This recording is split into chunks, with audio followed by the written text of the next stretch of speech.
একটা রমজান তবুও মোবাইল ছাড়তে পারল না, একটা রমজান তবুও বিড়িখানা ছাড়তে পারল না, একটা রমজান তবুও সুদ খাওয়া ছাড়তে পারল না, একটা রমজান তবুও কাস্টমারকে ঠকানো এই বাটপারি 2 নম্বরই ছাড়তে পারল না, একটা রমজান তবুও কি চুরি চামারি ছাড়তে পারল না, একটা রমজান তুমি মহিলা বেহায়া নারী একটা রমজান মাসে পর্যন্ত বেপর্দা বাজারে ঘুরে ছাড়তে পারল না। না ফরমান, এত বড় অসভ্য মহিলা হয়, মুসলমান নারী এতটা বেয়াদব কেমনে হয়,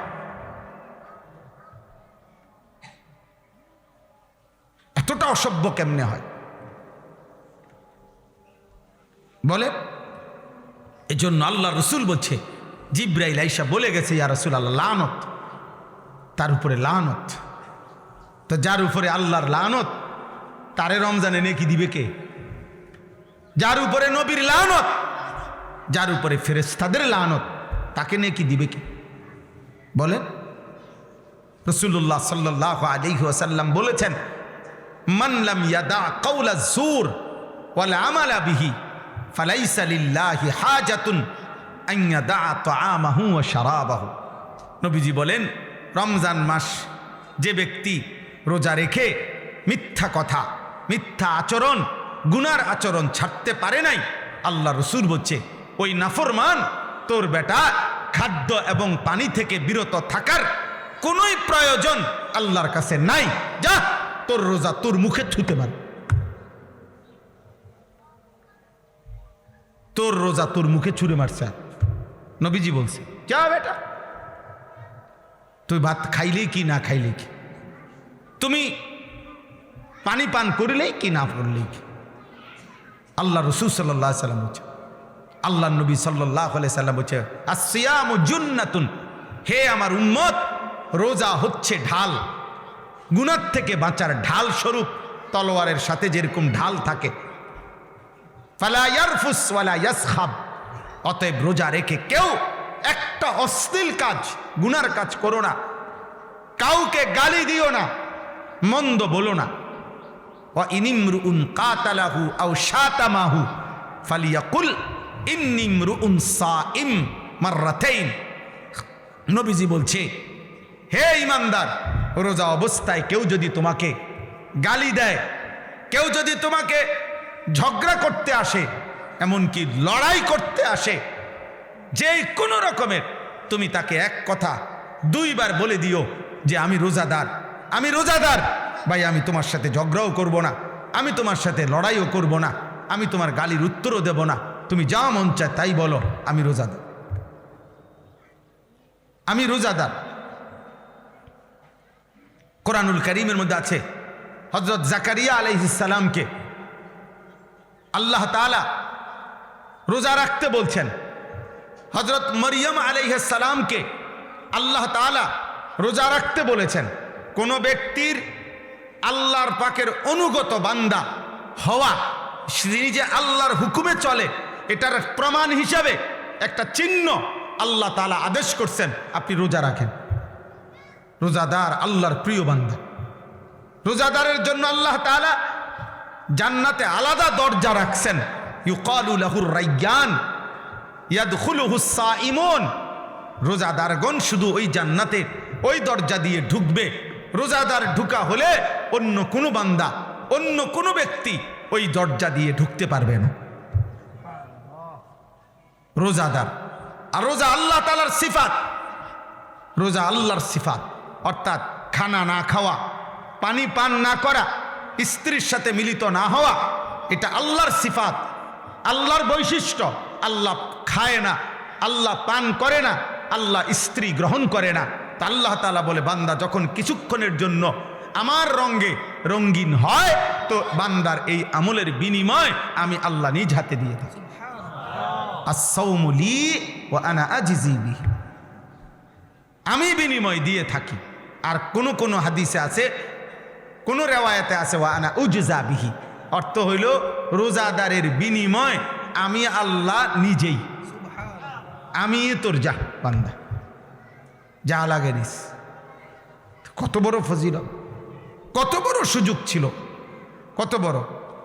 আল্লাহ তাআলা নবী সাল্লাল্লাহু আলাইহি সাল্লামের মাধ্যমে শুনাইছেন। এটা রোজাদারের এত মর্যাদা বলছেন, এত মর্যাদা বলছেন। সেই রমজান মাসেও যদি কেউ 5 ওয়াক্ত নামাজ না পড়ে, আপনি তার কপালটা কেমন কপাল! আহা, আয় হায় হায় হায়, আপনাদের ওই সন্তানের কি হবে, আপনাদের ওই ছেলে মেয়ের কি হবে! আয় হায়, এই অসভ্য, এই বেয়াদব, এই খায় আর পেশাব করে আর পায়খানা করে আর ঘুম যায়। আয় হায়, এই জন্তু জানোয়ারের জীবন। এক বেলা খায়, আরেক বেলা ঘুম যায়, আরেক বেলা পেশাব পায়খানা করে, এতটুকুই রাত পার করে, এভাবেই দিন পার করে। এ তো জানোয়ারের জীবন, এ তো জন্তু জানোয়ারের জীবন, হাইওয়ানের জীবন, গরু গাধার জীবন এটা। কোরআনুল কারীমের মধ্যে আল্লাহ তাআলা বারবার বলছেন, ফাতাবিরু ইয়া উলিল আবসার, হে আমার চোখওয়ালা বান্দারা তোমরা ভাবো। ফাতাবিরু ইয়া উলিল আলবাব, হে বিবেক বুদ্ধি সম্পন্ন বান্দারা তোমরা ভাবো। এই ভাবতে বলছে আল্লাহ তাআলা, বলছে ভাবো। আল্লাহ কোরআনুল কারীমে বলছে ফানজুরু, তোমরা লক্ষ্য করো, কাইফা কানা আকিবাতুল মুকাদ্দিবিন, যুগে যুগে মিথ্যাবাদীদের পরিণতি কি হয়েছে। ফানজুরু কাইফা কানা আকিবাতুল মুফসিদিন, দুনিয়াতে যারা ফিতনা ফাসাদ বিশৃঙ্খলা অন্যায় জুলুম করেছে তাদের পরিণতি কি হয়েছে তোমরা দেখো। ফানজুরু কাইফা কানা আকিবাতুল মুনজারিন, যুগে যুগে যাদেরকে আল্লাহর ভয় দেখানো হয়েছে অথচ তারা পাত্তা দেয় নাই, তাদের পরিণতি কি হয়েছে তোমরা দেখো। ফানজুরু কাইফা কানা আকিবাতুল লাযিনা মিন ক্বাবলিহিম, তোমাদের পূর্ববর্তীদের পরিণতি কি হয়েছে তোমরা দেখো। এই আল্লাহ তাআলা বলছে দেখো, তুমি বুঝো, তুমি ভাবো, তুমি ভাবো। এজন্য এটা একটা জরুরি বিষয়, প্রত্যেক মানুষের জন্য এটা উচিত। যার বিবেক আছে সে ভাবে আমি কি করছি, আমার কি করা উচিত, আমি আছি কোথায়, যাব কোথায়, আসলাম কোত্থেকে, আমার আসলে দায়িত্বটা কি, আমার আসলে করণীয়টা কি। যেমন মনে করেন একজন পুরুষের মৌলিকভাবে 3টা পরিচয় আছে। যেমন আমি আনিসুর রহমান, এখন আমার 3টা মৌলিক পরিচয়। এক, আমি ব্যক্তি, মানে আমি নিজে ব্যক্তি হিসাবে আমি একজন। তো আমার দায়িত্ব হলো খেয়াল করা এই আমি ব্যক্তির উপরে আল্লাহর বিধান কি কি, রসুলের বিধান কি কি, কোনটা আদেশ কোনটা নিষেধ, এইটা আমি আমার জীবনে বাস্তবায়ন করা, এটা আমার দায়িত্ব। 2 নাম্বার হলো আমি একজন অভিভাবক, এটা আমার একটা জিম্মাদারি। আমার অধীনে কিছু মানুষ আছে, আমার স্ত্রী, আমার 4 জন ছেলে মেয়ে, আমার একজন গাড়ির ড্রাইভার, আমার একজন খাদেম ছেলে আছে, আমার মাদ্রাসা আছে, সেখানে 34 জন শিক্ষক কর্মচারী আছে, প্রায় 500-র মতো ছাত্র আছে। এরা আমার অধীনে, আমি এদের অভিভাবক। এদের প্রত্যেকের ঈমান আমল, আখেরাত, হালাল হারাম, পাক নাফাক, আল্লাহ রসুলের বিধিবিধান মানে না না মানে এটা খেয়াল করা, এর জন্য যথোপযুক্ত ব্যবস্থা করা, এর জন্য সর্বাত্মক চেষ্টা করা, তাদেরকে আল্লাহর উপরে ইবাদতের উপরে রাখার জন্য এটা আমার দায়িত্ব। এর জন্য আমাকে আল্লাহর কাছে জবাবদিহি করতে হবে।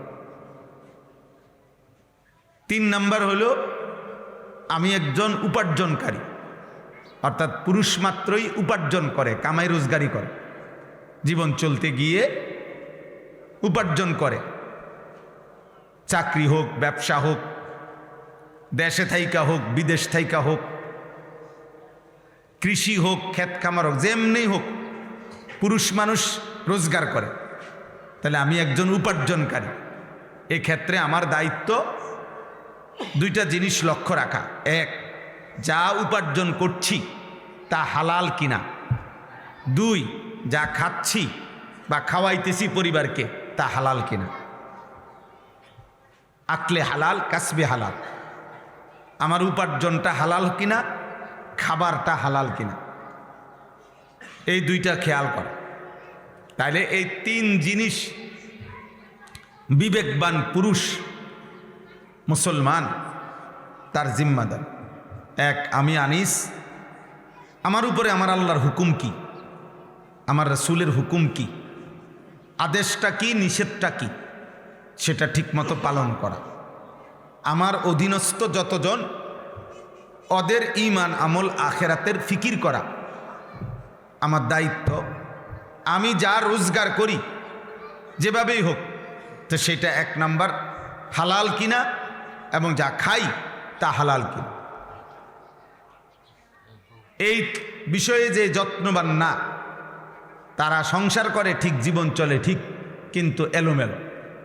নিজের জীবনে আল্লাহ নাই, রাসূল নাই, আখেরাত নাই, পরকাল নাই, স্ত্রী একদিকে, জিফুত একদিকে, সবাই সবার মতে এমনি মুখে মুখে বলে আরই পরিবার, ফুতে কয় আরই হাবড়া আমার আব্বা, কিন্তু আব্বা আব্বার মতো, ফুতে ফুতের মতো, স্বামী স্বামীর মতো, স্ত্রী স্ত্রীর মতো, ছেলে ছেলের মতো, মেয়ে মেয়ের মতো।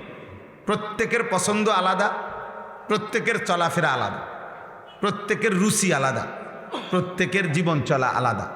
বাপ জানে না ছেলেটা এমন চলে কেন, ছেলে জানে না বাপ এমন চলে কেন, স্বামী জানে না স্ত্রী এমন চলে কেন, স্ত্রী জানে না স্বামী এমন চলে কেন। এই লাগাম ছাড়া, এই গা ছাড়া মানুষ, হ্যাঁ, এই খামখেয়ালি গাফেল মানুষ, এদের দুনিয়াও হতাশা, বরবাদ, আখেরাত বরবাদ। আর দ্বিতীয়ত, নারী যারা, মহিলা, প্রত্যেক মহিলা আপনার তারও কমপক্ষে মৌলিকভাবে তার জিম্মাদারি যে এক নম্বর হলো সে একজন নারী, তো তার নিজের উপরে আল্লাহর হুকুম কি কি, রাসূলের হুকুম কি কি, এটা জানা এবং পালন করা, এটা তার দায়িত্ব। দুই, সে স্ত্রী, দ্বিতীয়ত সে স্বামীর সংসার করে, অতএব স্বামীর পরিবার, স্ত্রী হিসাবে তার দায়িত্ব কি, এটা যথাযথভাবে আদায় করা, এটা তার আজীবনের জিম্মাদারি। তিন, সেও অভিভাবক, অর্থাৎ বাচ্চার মা, তাহলে সন্তানকে লালন পালন করা এবং বাচ্চাদেরকে দিন শিখানো, আল্লাহ চিনানো, এটাও নারীর দায়িত্ব। তাহলে নারীরও মূল মৌলিক দায়িত্ব তিনটা। এক, সে একজন মহিলা, কন্যা, নারী, এই আলোকে তার উপরে আল্লাহর হুকুম বিধান কি এটা জানা বুঝা। দ্বিতীয়ত হলো সে একজন স্ত্রী, এই হিসাবে স্বামীর সংসারে তার জিম্মাদারি কি এটা জানা এবং পালন করা। তৃতীয়ত হলো সে একজন মা, বাচ্চার সন্তানদেরকে আল্লাহ চিনানো, আখেরাত চিনানো, তাদেরকে দিন মানানো, আল্লাহর সাথে পরিচয় করানো, তাদেরকে ঈমান ইসলামের উপরে আগলাইয়া রাখা, এটা দায়িত্ব তার। এতটুকু দায়িত্ব যদি কোনো পুরুষ কিংবা নারী ভুলে যায়, তার আর মুসলমান কি রইল, আর আখেরাত কি হলো? এজন্য আমরা এই ওয়াজ মাহফিল দিনে হোক রাতে হোক, সারা বছর আমরা এটা বুঝাইতে চাই যে আপনি আপনার দায়িত্ব বুঝে নেন, আপনি আপনার কর্তব্য বুঝে এরপরে ওই আলোকে আপনি আপনার কাজ করেন। আপনাকে বাজার, ব্যবসা, ঘর সংসার, স্বামী স্ত্রী কোনো কিছুই নিষেধ করে না ইসলাম, এগুলো তো আল্লাহই দিয়েছেন, নিষেধ করবে কেন? এই পৃথিবীর যত উপার্জন, এই পৃথিবীর যত আয়োজন, সব তো আল্লাহরই দেওয়া, তা আল্লাহ নিষেধ করবে কেন? শুধু আল্লাহ তাআলা বলছেন তুমি আমার আদেশ নিষেধের প্রতি খেয়াল করো, আমার বিধিবিধানের প্রতি খেয়াল করো, এতটুকুই চাইছেন আল্লাহ, এতটুকুই চাইছেন। যা পালন করতে বলেছি তা পালন করো, যা নিষেধ করেছি তা বর্জন করো।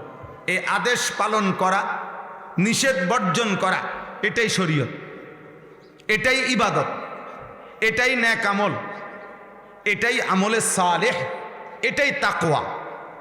তাকওয়া। আল্লাহ তাআলা কোরআনুল কারীমের মধ্যে একজন ঈমানদারের কাছে এটাই চাইছেন, তোমরা আল্লাহর ইবাদত করো, তোমরা আল্লাহর দ্বীন মানো, তোমরা তাকওয়া অবলম্বন করো, তোমরা আমলে সালেহ নেক আমল করো। তো এই সবটা কথার অর্থ কি? ইয়া আইয়ুহাল্লাযীনা আমানুত্তাকুল্লাহ ওয়া মা খালাকতুল জিন্না ওয়াল ইনসা ইল্লা লিয়াবুদুন। আমার ইবাদত, তাকওয়া, নেক আমল। ফামান কানা ইয়ারজু লিকা রাব্বিহি ফালিয়ামাল আমালান সালিহা। যে জান্নাত চায়, আল্লাহর সাক্ষাৎ চায়, আল্লাহ বলেন সে যেন নেক আমল করে। আল্লাহ বলছেন হে ঈমানদার, আল্লাহকে ভয় করো, তাকওয়া অবলম্বন করো। আল্লাহ তাআলা বলছে আমি সৃষ্টি করেছি ইবাদতের জন্য। ইবাদত কি, তাকওয়া কি, নেক আমল কি?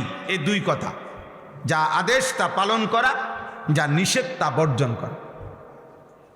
তারকুল মুনকারাত ফি'লুল খায়রাত, এটাই তাকওয়া, এটাই ইসলাম। এরই নাম মুসলমান, এরই নাম ঈমানদার।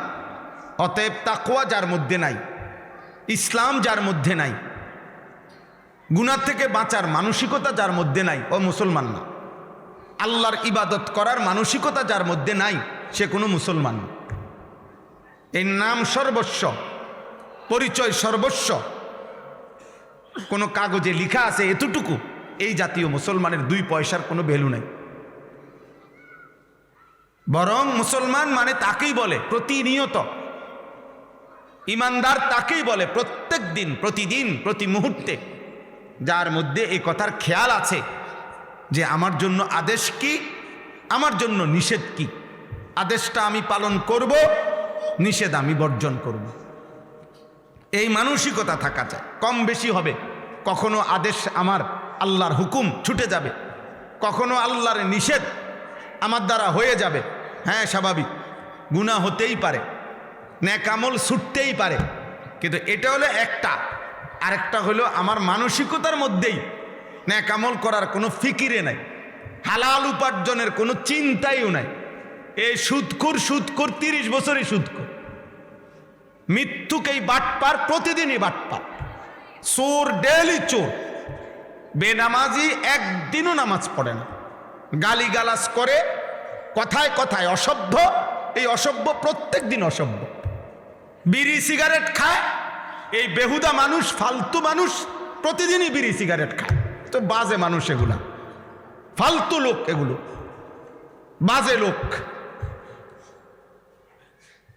বাজে মানুষ। প্রতিনিয়ত, প্রতিদিন, যে যার ভিতরে গুনাহ ছাড়ার কোনো মানসিকতাই নাই, এবার এক তালে, এক রঙে, এক ঢঙ্গে প্রতিদিন গুনাহ করে, প্রতিদিন মিথ্যা বলে, নিয়মিত সুদ খায়, নিয়মিত ওজনে কম দেয়, নিয়মিত বিড়ি সিগারেট খায়, নিয়মিত গালিগালাজ করে, নিয়মিত টেলিভিশন, রঙিন সিনেমা, নর্তকীর ছবি দেখে। আস্তাগফিরুল্লাহ, এটা কি মুসলমান? এটা কিসের মানুষ এটা? তাইলে মুসলমান, মোমেন, আমাদের জীবনে ভাই তাকওয়া জরুরি, তাকওয়া জরুরি। আল্লাহ তাআলা ঈমানদারের কাছে এটা চেয়েছেন। কোথাও বলছেন ইবাদত, কোথাও বলছেন আমলে সালেহ, কোথাও বলছেন তাকওয়া, কিন্তু অর্থ একই। আদেশগুলো পালন করো, নিষেধগুলো কি করো? বর্জন করো। খালাস। বলে আমি সব পারবনি, আপনারে কইছিনি সব পারতেন, আপনি শুরুও না করবেন, আপনি চেষ্টা না করবেন, তৌফিক আল্লাহ না দিবেন। আপনার ভিতরে তো চেষ্টাই নাই। 365 দিন, 1 বছর এক তালে মিথ্যা বলে কেমনে? নিয়মিত গুনাহ করে কেমনে একজন মুসলমান? যার ভিতরে আখিরাত আছে, যে নিজেকে চিনে মুসলমান। এজন্য রমজান মাস মহান আল্লাহ পাক রব্বুল আলামিন দয়া করে আমাদেরকে দান করেছেন। মূলত আল্লাহ তো চেয়েছিলেন 11 মাস 12 মাস বান্দা তাকওয়ার উপরে থাকবে, নেক আমলের উপরে থাকবে, ইবাদতের উপরে থাকবে। সারা বছর, সারা মাস বান্দা তুমি আমার একটা একটা হুকুম পালন করবা, একটা একটা গুনাহ ছেড়ে দিবা, আমি তো এটা প্রতি মাসেই তোমার কাছে চাইছিলাম, কিন্তু আচ্ছা ঠিক আছে যাও। শয়তানের খপ্পরে পড়ে, নফসের ধোকায়, মনের হারাম চাহিদায় পড়ে, অসৎ পরিবেশ, অসৎ সঙ্গের কারণে পড়ে হতে পারে তুমি 11 মাস আমি আল্লাহর কথায় কোনো গুরুত্ব দিতে পারো নাই, ঠিকমতো ইবাদতগুলো করো নাই, ঠিকমতো গুনাহ বর্জন করো নাই। তো ঠিক আছে বান্দা, সব বাদ দাও। আমি আল্লাহ একের সব বাদ দিলাম। আমি শুধু প্রতি বছর আমি আল্লাহ তাআলা তোমাকে এই একটা মাস দিলাম, রমজান মাস। যাও সব বাদ দিয়া তুমি গুনাহ আইয়ামাম মা'দুদাত, একেবারে গুনাহ হিসাব করা এই একটি মাস শুধু গুনাহ বর্জন করো, একটি মাস শুধু আমি আল্লাহর হুকুম পালন করো। তো 11 মাসে বা 12 মাসে আমি তোমাকে যেই তাকওয়া দিতাম, মুত্তাকি বানাইতাম, এটা আমি কমাই আনলাম। 1 মাসেই আমি আল্লাহ গুনাহ ছেড়ে দিলে, নেক আমল করলে আমি তোমাকে মুত্তাকি বানিয়ে দেব। 1 মাসেই যাও, ঠিক আছে, তবুও নেও, তবুও ভালো হও, তবুও নিজেকে সাজাও। আল্লাহকে ছেড়ো না, আল্লাহকে ছাইরো না, আল্লাহকে ছাইরো না। দোস্ত, সুখ, শান্তি, নিরাপত্তা। অসংখ্য মানুষ মনে করে আমার বাপ বিদেশ, ভাই বিদেশ, আমার পরিবারে টাকা পয়সা আছে। ঠিক কখন, কোন দিন, 1 ঘন্টার সিদ্ধান্তে, মালিকের ইচ্ছায় সব যে এলোমেলো হয়ে যাবে, তছনছ হয়ে যাবে। রাজপ্রাসাদের ব্যক্তিটা যে ভিক্ষার থালা হাতে নিবে, তার তো কোনো নিশ্চয়তা নেই, তার তো কোনো নিশ্চয়তা নেই। কিন্তু আমরা এটা বুঝতে চাই না। আমাদের ছেলে পেলেরা এমন মাতাল, 24 ঘন্টা এরা এদের মাতলামিতেই আছে। এরা এদের মোবাইল, এদের চুল, চেহারা, এদের বেনামাজি জিন্দিগি, অসভ্য জিন্দিগি, এরা এদের অসভ্যতা নিয়েই আছে। কোনো কিছুতে এদের কোনো ডর ভয় কিচ্ছু নাই। কিসের যুদ্ধ, কিসের হামলা? অভিভাবক সব আপনার, আমি কোম্পানিগঞ্জ বাজারে গেছি, আমি একজন ব্যবসায়ীর সাথে একটু দেখা করছি, শুধু পরে শুধু এতটুকু বলে আসছি, ভাই আমি তারাবির পরে আমো আপনার কাছে। অর্থাৎ এই পরিমাণ মহিলা যে আরো 3-4 জন মিললে আমারে রাস্তা করে দিছে। কোনো রকম আমি বাজারের ভিতরে দিয়ে বাইরে শুধু হাইটে আসছি। সব মুসলমান। আহা, সবাই ছুটছে বাজারে। কিসের অভাব? কোনো অভাব নাই। রমজান দিয়া হবে কি, রহমত মাগফিরাত আমার কি দরকার? আমার নাজাতের কি দরকার? আমার দরকার হলো জুতা, শাড়ি, গহনা, কাপড়, শার্ট, প্যান্ট কেনাকাটা। ঈদের দিনের প্রস্তুতি। রমজান ছিল জান্নাতের প্রস্তুতি। রমজান হলো জাহান্নাম থেকে বাঁচার প্রস্তুতি। রমজান হলো নিজের আমলনামা ভারী করা নেকি দিয়ে ছিল, এটা উদ্দেশ্য। আজকে নাফরমান আমরা রমজানকে বানায় নিছি ঈদের দিনের প্রস্তুতি। একদিনের ঈদের কাপড় চোপড়ের প্রস্তুতির জন্য আমাদের রমজান। পুরা একটা মাস কেনাকাটা করে ঈদের দিনের একদিনের জুতা, শাড়ি, জামা, কাপড়, গহনা মানুষকে দেখাবার জন্য। এর চাইতে বড় দুর্ভাগ্য, বদনসিব আর কি হইতে পারে? কোনো কিছু দিয়েই যেন আল্লাহ তাআলা যেন বলছে, বান্দা আমি একটি আমলকে 70 গুণ বানায় দিলাম। আমি আল্লাহ তাআলা আলাদা 6টি ইবাদত রমজানকে উপলক্ষ করে আরো অতিরিক্ত দিলাম। সারা বছরের ইবাদতের সাথে রমজান মাসে আল্লাহ তাআলা আমাদেরকে আরো 6টি ইবাদত অতিরিক্ত দিয়েছেন। 1 নাম্বার, পুরা 1 মাস রোজা। 2 নাম্বার, পুরা 1 মাস তারাবি। 3 নাম্বার, পুরা 1 মাস ইফতার। 4 নাম্বার, পুরা 1 মাস সাহারি, মানে শেষ রাত্রের খাবার। 5 নাম্বার, রমজান মাসের শেষ দশকের এতেকাফ, মসজিদের এতেকাফ। 6 নাম্বার, রমজান মাসের শেষ দশকের বেজর রাত্রিগুলোতে শবে কদর। আল্লাহ তাআলা বলেন এই 6টি ইবাদত দিছি আমি অতিরিক্ত রমজান মাসে, এবং প্রত্যেকটার পিছনে এটা লিখে দিছি, বলে দিছি আমার নবীর জবান দিয়া প্রত্যেকটার মধ্যে বান্দা আগ্রহী হবে, তার পিছনের গুনাহ মাফ হবে। রমজানের রোজা রাখলো, পিছনের গুনাহ মাফ। রাত্রিবেলা তারাবি পড়লো, পিছনের গুনাহ মাফ। সবে কদর তালাশ করলো, পিছনের গুনাহ মাফ। এইভাবে গুনাহ মাফ করবে। তা আল্লাহ তাআলা বলেন, বান্দা, একে তো আমি আল্লাহ ভাগ করে দিলাম, এক দশক রহমত, মধ্য দশক মাগফিরাত, শেষ দশক নাজাত, জাহান্নাম থেকে মুক্তি। এক একটা আমলকে 70 গুণ বেশি বাড়ায় দিলাম। এরপরে আমি আল্লাহ তাআলা প্রত্যেকটা অতিরিক্ত আমলের বিনিময়ে পিছনের গুনাহ মাফ করে দিলাম। এত কিছু দিয়েও নাফরমানের মন গলাইতে পারে না, বরং তার কথা হলো, যত কিছুই বলেন আল্লাহ, আমি এর সাথে নাই। আমার এক কথা, আমি সারা বছর আমি মোবাইলে আসক্ত, আমি নারীতে আসক্ত, আমি ছবিতে আসক্ত, আমি বাজার মার্কেট শপিংয়ে আসক্ত। আমার জীবন আমার মতো, আপনার কথা মতো না, আপনার কথা মতো। আহা, আফসোসের বিষয়। রাসূলুল্লাহ সাল্লাল্লাহু আলাইহি ওয়াসাল্লাম প্রত্যেক রমজানে, বুখারী শরীফের হাদিস, প্রত্যেক রমজানে হযরত আব্দুল্লাহ ইবনে আব্বাস রাদিয়াল্লাহু তাআলা আনহুমা তিনি বর্ণনা করছেন, প্রত্যেক রমজানে প্রতি রাত্রে হযরতে জিবরাইল আলাইহিস সালাম আমাদের নবীজি সাল্লাল্লাহু আলাইহি সাল্লামের কাছে আসতেন। আর এসে বিগত বছর পর্যন্ত যেটুকু কোরআন নাজিল হয়েছে, এ প্রত্যেক রাত্রে পূর্ণ কোরআন একবার জিবরাইল নবীকে শুনাইতেন, আরেকবার নবীজি জিবরাইলকে শুনাইতেন। এইভাবে প্রতি রাত্রে আলাদা। এটা তারাবিতে না, তারাবির বাহিরে 2 খতম কোরআন শরীফ, এক খতম জিবরাইল নবীজিকে শুনাইতেন, আরেক খতম নবীজি জিবরাইলকে শুনাইতেন। এইভাবে কোরআন তেলাওয়াত করতেন। তারাবির নামাজে আবার পৃথক আল্লাহর কোরআন পূর্ণ লম্বা তেলাওয়াত করতেন। মাগরিবের নামাজের পরে আউয়াবিন 6 রাকাত, ওইখানে তেলাওয়াত করতেন।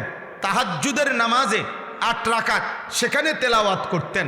5 ওয়াক্ত নামাজে কোরআনুল করিম লম্বা তেলাওয়াত করতেন। পুরাটা রমজান এভাবে আল্লাহর নবী, সাহাবায়ে কেরাম আল্লাহর কোরআন তেলাওয়াত করতেন। আর আমরা 27টা রাত্র মিলাইয়া মাত্র 1 পারা করে কোরআন শরীফ ইমাম সাহেবের পিছনে দাঁড়াইয়া পড়বে না, উনি শুধু দাঁড়াইয়া, হাফেজ সাহেব খতমে কোরআন পড়বে, উনি শুধু পিছনে দাঁড়াইয়া তারাবির নামাজে শুনবে, শুধু 1 পারা ডেলি। 27 দিনে মিলাইয়া 1 খতম কোরআন শরীফ হবে। দুর্ভাগা বদনসিবের কপালে এটাও জোটেন। এইটুকু পড়ার মতো শুনবার শুনবে, এই ধৈর্যটুকুও লক্ষ লক্ষ মুসল্লির নাই। ওনার শরীরে কুলায় না, ওনার শরীরে শুধু বিড়ি খানাটা কুলায়, ওনার শরীরে শুধু চা দহনে গপ মারন আর টেলিভিশন দেখুন আর বেডুইতের লগে বাচ্চা কাচ্চার লগে গপ মারন। বুঝেন নাই কথাটা? 40 মিনিটের কাজ 50 মিনিটের সময়, ধৈর্য কুলায় না। না ফাটতাম না, এক কথা শেষ। কি লেগে ফাটতাম না? লক্ষ লক্ষ হাজার হাজার মসজিদে খতমে তারাবি হয় না। খতমে তারাবি ওই 20 মিনিট, 20 রাকাত টার্গেট দিয়ে দিছে, যত তাড়াতাড়ি পারবেন। আপনি বুঝানোরও দরকার নাই, আমরা মুসল্লি বুঝারও দরকার নাই, ফেরেশতা বুঝারও দরকার নাই, জিনে বুঝারও দরকার নাই, কেউই বুঝার দরকার নেই। কারণ এটা তো আসলে কোনো কিচ্ছু না, এটা দিয়ে কিচ্ছু হইতে যাইতো না। এই জন্য নাউযুবিল্লাহ। এই জন্য ভাই আমার কথা এটাই যে আমরা মহান আল্লাহ পাক রব্বুল আলামিন আমাদেরকে দয়া করে আমাদের জীবনের যেই মূল বিষয় অর্জন, তাকওয়া, গুনাহমুক্ত জীবন, এটা যেন আমরা কম সময়ে হাসিল করতে পারি, এই জন্য আল্লাহ তাআলা আমাদেরকে রমজান দিয়েছিলেন। কিন্তু আমরা যদি রমজান কদর না করি, তাহলে এর চাইতে বড় দুর্ভাগ্য আমাদের কপালে আর কিছুই হইতে পারে। এই জন্য আপনাদের কাছে অনুরোধ, আপনারা আপনাদের ছেলেদেরকে মসজিদমুখী করেন, আপনারা আপনাদের মহিলাদেরকে নামাজের মুসল্লায় বসান, আপনারা আপনাদের মহিলাদেরকে আল্লাহর দোহাই আপনারা বাজার থেকে ফিরান, আপনারা বাজার থেকে ফিরান। খোদার কসম নবীজি বলছে যে পুরুষ জীবিত থাকতে তার অধীনস্থ মহিলা, পুরুষ জীবিত অথচ তার অধীনস্থ মহিলা, স্ত্রী, কন্যা বেহায়া বেপর্দা চলাফেরা করে, আল্লাহর কসম নবীজি ওই পুরুষকে বলছে দাইয়ুস, ওই পুরুষের জন্য জান্নাত হারাম।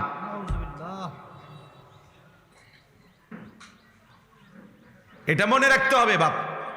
দাইয়ুস বলা হয় মহিলাকে না। আমাদের সমাজে অনেক মানুষ বুঝে না এটা। মানুষে কথা কথা বেড়িতে কয় তাই একটা দাইয়ুস মহিলা। না না না, মহিলা দাইয়ুস হয় না। দাইয়ুস পুরুষকে বলে, পুরুষ যেই পুরুষের অধীনস্থ নারী বেপর্দা, যেই পুরুষের অধীনস্থ নারী বেহায়া, যেই পুরুষের অধীনস্থ নারী বেপর্দা চলাফেরা করে, ওই পুরুষকে বলে দাইয়ুস। ওই পুরুষের জন্য জান্নাত হারাম। কথা বুঝছেন আমার কথাটা আপনারা? ওই পুরুষের জন্য কি হারাম? স্বামী বাইচা আছে, স্ত্রী বেপর্দা, বাবা বাইচা আছে, মেয়ে বেপর্দা, এ যার অধীনে নারী বেপর্দা, ওই ব্যক্তিটা, ওই পুরুষটা হলো দাইয়ুস, তার জন্য জান্নাত হারাম। তো মহিলার জন্য তার আগেই নাই। রাসূলুল্লাহ সাল্লাল্লাহু আলাইহি সাল্লাম বলছেন 500 বছরের রাস্তা, 500 বছরের দূরে থাকতেই, জান্নাত থেকে 500 বছরের দূরত্বে থাকতেই কোনো ব্যক্তির নাকে জান্নাতের ঘ্রাণ লাগবে। তো কিন্তু আল্লাহর নবী ওয়াদা দিছে, বেহায়া নারী, বেপর্দা নারী 500 বছরের দূরত্বে থাকেও জান্নাতের এই বেহায়া নারী ঘ্রাণও পাবে না, ঘ্রাণও পাবে।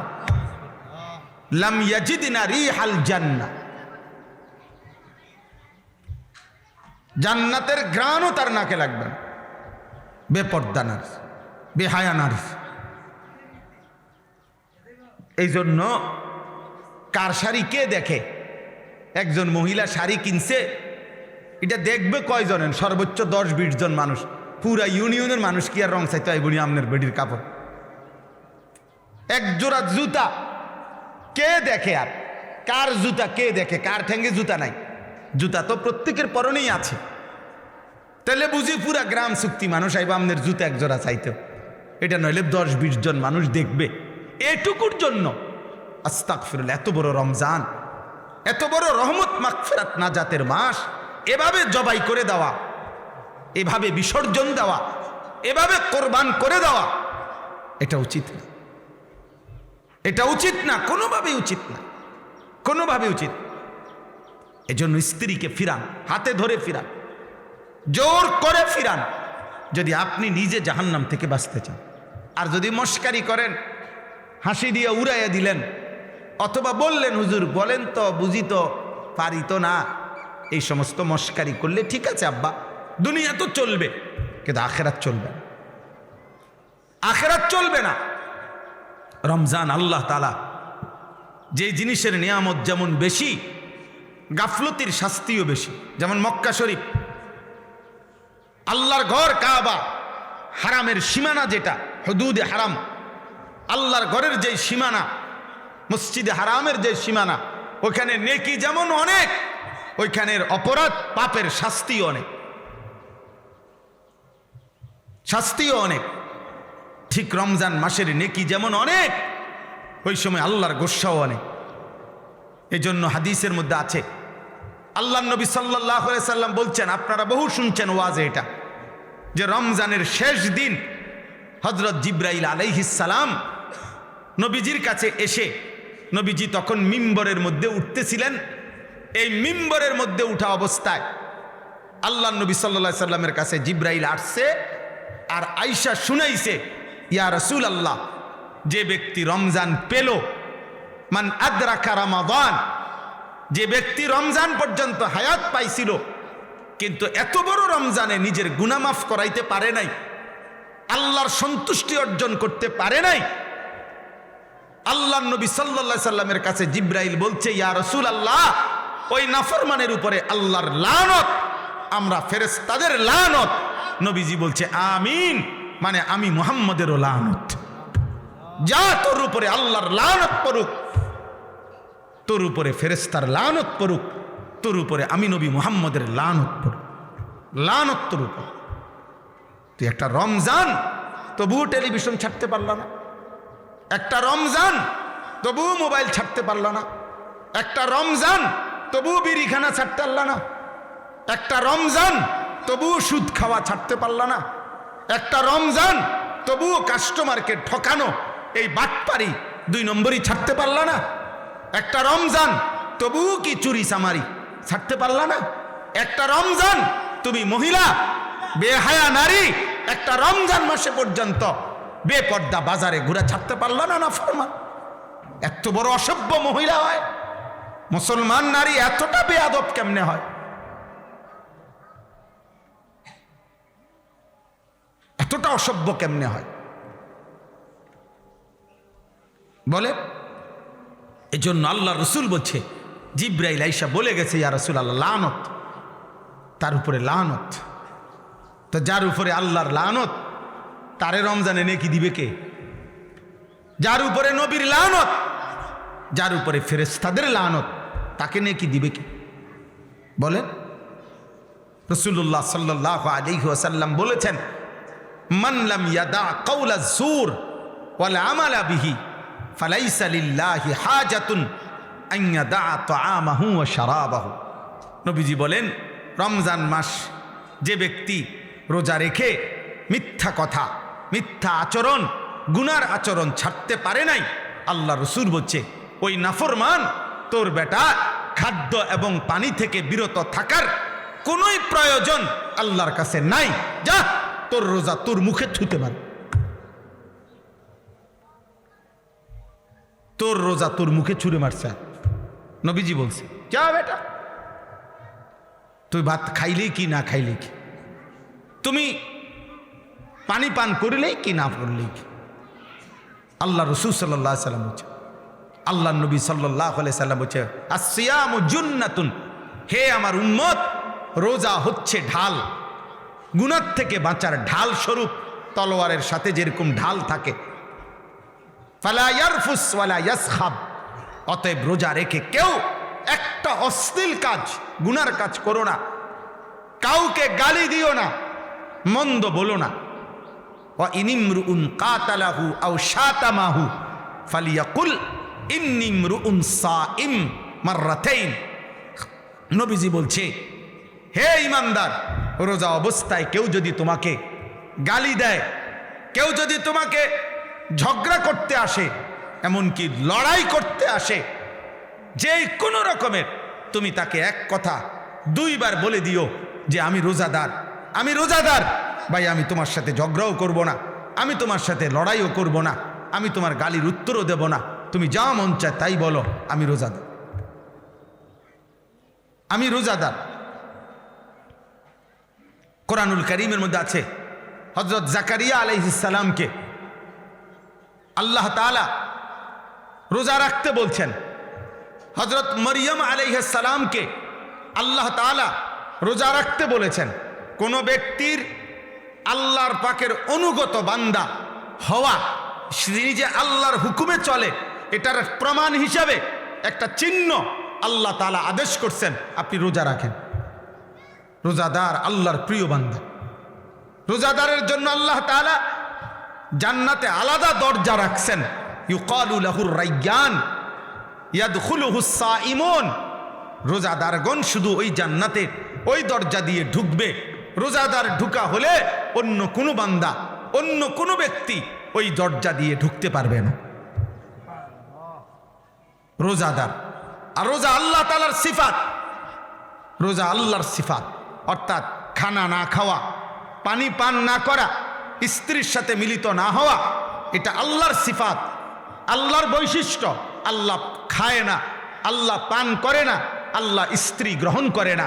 তা আল্লাহ তাআলা বলে, বান্দা যখন কিছুক্ষণের জন্য আমার রঙে রঙিন হয়, তো বান্দার এই আমলের বিনিময় আমি আল্লাহ নিজ হাতে দিয়ে থাকি। আস-সাওমু লি ওয়া আনা আজজি বিহি, আমি বিনিময় দিয়ে থাকি। আর কোন হাদিসে আছে, কোন রেওয়ায়েতে আছে ওয়া আনা উজজা বিহি, অর্থ হইল রোজাদারের বিনিময় আমি আল্লাহ নিজেই, আমি তোর যা বান্দা, যা লাগে নিস। কত বড় ফজিলত, কত বড় সুযোগ ছিল, কত বড় আল্লাহ তাআলা নবী সাল্লাল্লাহু আলাইহি সাল্লামের মাধ্যমে শুনাইছেন। এটা রোজাদারের এত মর্যাদা বলছেন, এত মর্যাদা বলছেন। সেই রমজান মাসেও যদি কেউ 5 ওয়াক্ত নামাজ না পড়ে, আপনি তার কপালটা কেমন কপাল! আহা, আয় হায় হায় হায়, আপনাদের ওই সন্তানের কি হবে, আপনাদের ওই ছেলে মেয়ের কি হবে! আয় হায়, এই অসভ্য, এই বেয়াদব, এই খায় আর পেশাব করে আর পায়খানা করে আর ঘুম যায়। আয় হায়, এই জন্তু জানোয়ারের জীবন। এক বেলা খায়, আরেক বেলা ঘুম যায়, আরেক বেলা পেশাব পায়খানা করে, এতটুকুই রাত পার করে, এভাবেই দিন পার করে। এ তো জানোয়ারের জীবন, এ তো জন্তু জানোয়ারের জীবন, হাইওয়ানের জীবন, গরু গাধার জীবন। এটা মুমিন মানে তো যে ইবাদত করে, মুসলমান মানে তো যে আল্লাহকে চেনে, ইমানদার মানে তো যে আখিরাতকে চেনে। আরে ওই দিন কিতাবে পড়ছি, একজন বিখ্যাত বুজুর্গ ছিলেন হযরত সুফিয়ান সাউরি রাহমাতুল্লাহ আলাইহি।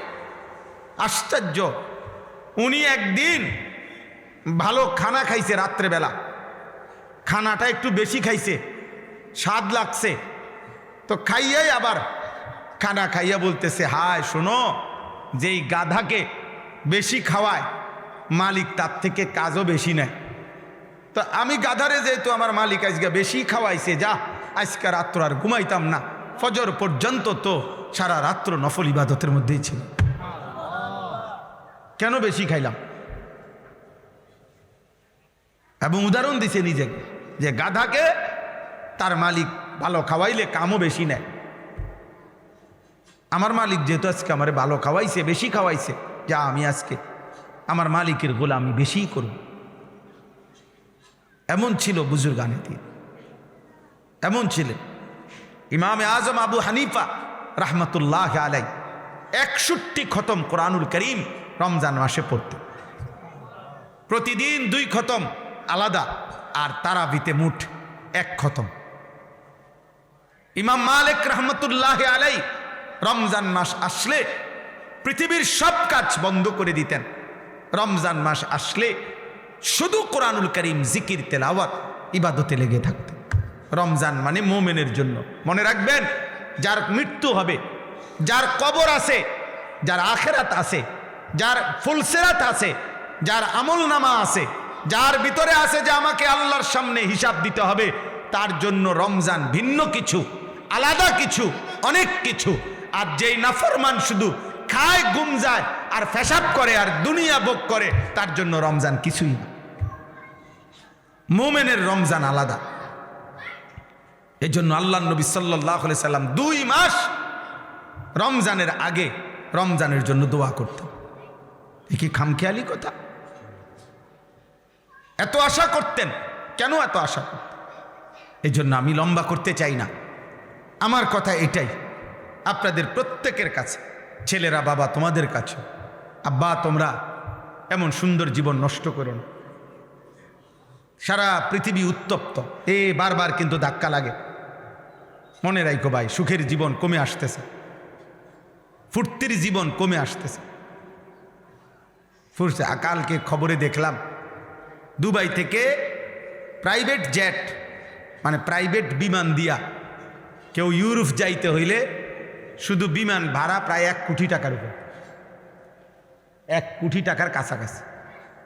অর্থাৎ মানুষের সুখ, শান্তি, নিরাপত্তা আল্লাহ যদি না দেয়, কারো হাতে নাই, কারোর হাতে নাই।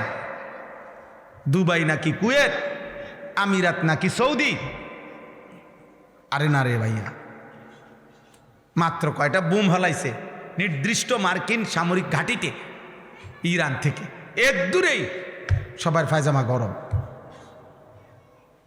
সবার হুড়াহুড়ি, দৌড়াদৌড়ি।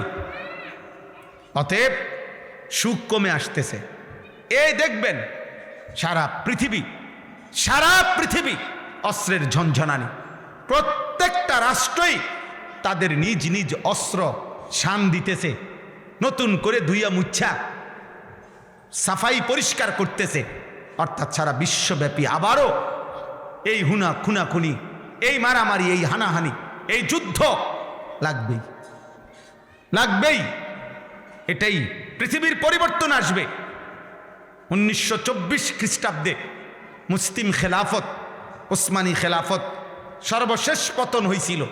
2024 পার হইয়া 102 বছর এখন রানিং। তার মানে পরিবর্তনের সময় হয়েছে। আল্লাহ তাআলা এই পৃথিবীতে নতুন একটা পৃথিবীর পরিবর্তন হবে, পৃথিবীর পরিবর্তন হবে। এই পরিবর্তনের মুখে এই নাফরমান পাপী, এই অসভ্য, আল্লাহ চেনে না, আখিরাত চেনে না, অথচ মুসলিম শুধু নাম ধরে রাখছে, এরকম অগণিত নাফরমান হারায় যাবে।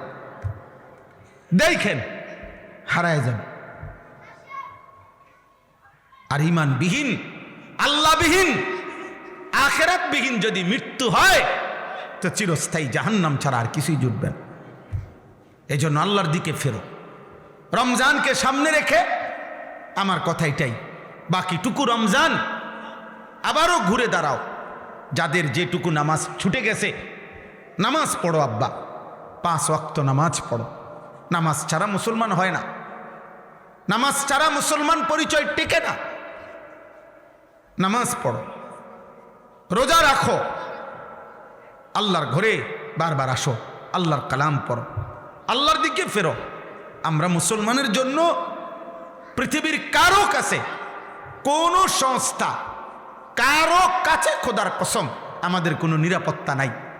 আমাদের নিরাপত্তা, আমাদের স্বস্তি, আমাদের বেঁচে থাকা সব কিছু আমাদের আল্লাহর হাতে। কার হাতে? আল্লাহর।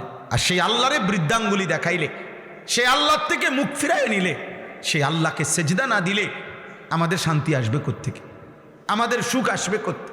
আমি শুধু মরে গেলাম এটা তো না, আমাদের 4টা ছেলে মেয়ে আছে, ওরাও তো বাঁচবে আগামী দিন। আপনি শুধু মরে গেলেন, আপনার নাতি নাতনি আছে না, তো ওরা আগামীর পৃথিবীতে যদি নিরাপদে থাকতে না পারে। এই জন্য দয়া করে রমজান মাস বেশি বেশি দোয়া করেন, রমজান মাস আল্লাহর দিকে ফিরেন। শুধুমাত্র দুনিয়া ভোগ করা এটা জানোয়ারের জীবন। আবারও বলছি, শুধুমাত্র দুনিয়া ভোগ করা এটা কাফের বেঈমানের জীবন। ইমানদার মানে যে দুনিয়া ভোগ করে না, যে আখিরাতের প্রস্তুতি গ্রহণ করে। আল্লাহ আমাদেরকে তৌফিক দান করে। এই 6টি আমল আবারও যত্নবান হবেন। পুরা মাস রোজা, পুরা মাস তারাবি, ইফতার, সাহারি, এতেকাফ এবং শবে কদরের বেজর রাত্রি শেষ দশকে তালাশ, বেশি থেকে বেশি ইবাদত আমলের জন্য চেষ্টা করেন। আল্লাহ সবাইকে কবুল করেন। এই মাদ্রাসা আল্লাহ তাআলা কবুল করে নেন।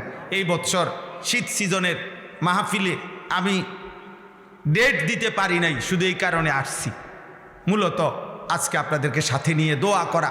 মাদ্রাসার জন্য আপনারা দোয়া করবেন। আপনাদের দান, আপনাদের সহযোগিতা, আপনাদের ভালোবাসা, এই সব কিছু আপনারা সব সময় করে থাকেন। আমরা জানেন মাদ্রাসার শুরু থেকে আমি এই মাদ্রাসার সাথে সম্পৃক্ততা আছে আমার। হাজী সাহেব আমরা একসাথে এবারও এই রবিবার দিন আমরা আল্লাহর ঘর থেকে ওমরার সফর করে আমি, হাজী সাহেব এবং তামিম ওনার ছেলে, আমরা প্রায় 101 জন আমার শায়েখ আল্লামা মুফতি মুশতাকুন নবী কাসেমি হজরতের সাথে ওমরায় গেছিলাম। রবিবার দিন আমরা আসছি। তো এই জন্য আমরা এই মাদ্রাসার কথা হাজী সাহেব সেখানেও বারবার বলছেন আমাদের কাছে, আমরা আপনাদের জন্য দোয়া করি, এই মাদ্রাসার জন্য দোয়া করছি। এই জন্য আপনাদের সবার কাছে অনুরোধ, মাদ্রাসার পাশে থাকবেন, মাদ্রাসাকে ভালোবাসবেন, বলেন ইনশাআল্লাহ।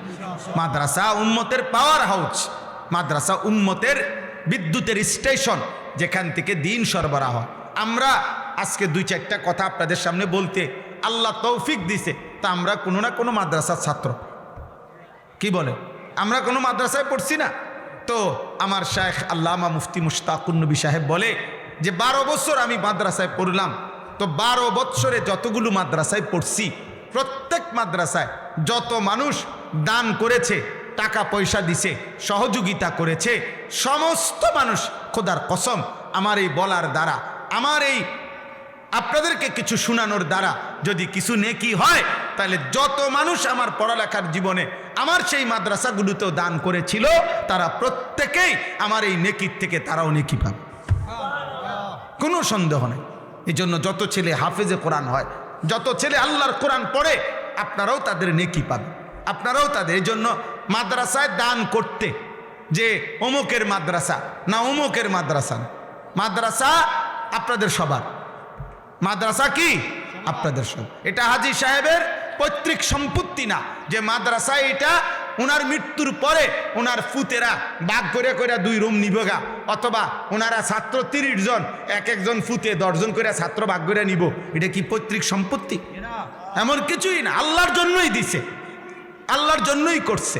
অতএব আপনারা প্রত্যেকে ইনশাআল্লাহ মাদ্রাসার জন্য সহযোগিতা করবেন, আপনাদের ছেলেদেরকে পড়তে দিবেন, আপনারা আন্তরিকতা দেখাইবেন, বিরোধিতা নয় বরং আন্তরিকতা। বলেন ইনশাআল্লাহ, বলেন ইনশাআল্লাহ। আজকেও রমজানের এই বরকতময় মাসে আপনারা প্রত্যেকে, আপনাদের কাছে আমাদের ছেলেরা যাইতেছে, দয়া করে প্রত্যেকে আপনারা আপনাদের পকেটে হাত দেন, মাদ্রাসার জন্য যেটুকু হয়, যার যেটুকু সুযোগ হয় আপনারা সহযোগিতা করেন, আল্লাহ বরকত দেবে। 2টা ছেলেকে এখন পাগড়ি দেওয়া হবে, এরপরেই আমরা দোয়া করতেছি, দোয়া করে এরপরে আমরা আসরের নামাজ ইনশাআল্লাহ